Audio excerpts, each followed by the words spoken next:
So one of the things I've been observing, especially with younger devotees, is that they often feel that Krishna consciousness it's so hard, so difficult because the senses are so strong.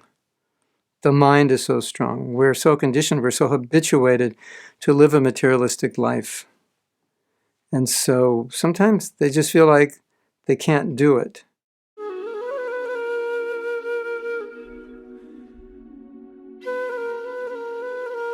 And I think part of that comes from the fact that they're not chanting well, because there's nothing that the holy name cannot do for us.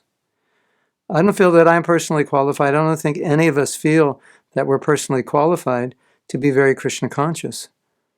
But we do feel that the holy name is powerful enough to make us qualified. And therefore, with faith in the holy name, we know, we believe, we understand that we can control the mind, we can conquer the senses, and that we don't have to be hopeless. But I would say, yes, if you're not chanting well or not chanting sufficiently, then I think you would feel hopeless. If you're not studying Prabhupada's books sufficiently, I think you would feel hopeless. Because, as Krishna says, Daivi Eshu Gunamaya, it's impossible to cross over the ocean of material world.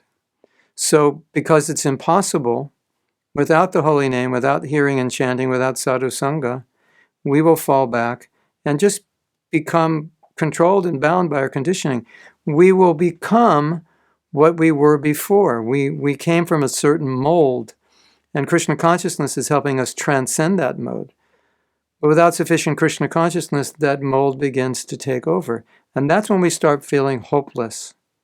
And that's when we start feeling like, I don't know if I can do this, or it's too hard or too difficult. And when I hear that, it kind of depresses me, because I know how blissful Krishna consciousness is. I know what's available in Krishna consciousness. I've experienced it myself for so many years.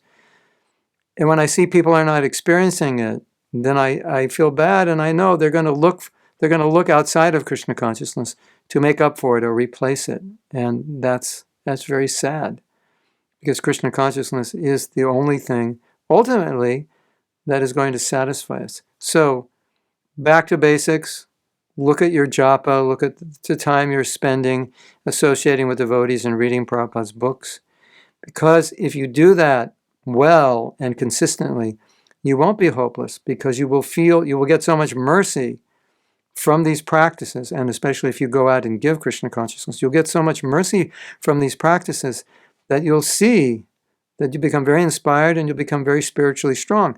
Not because you're strong, but because the holy name, the hearing and chanting and the sadhu sangha is giving us the strength. So we just need to understand where the strength comes from, tap into it. And then there'll never be any reason to feel hopeless or not inspired.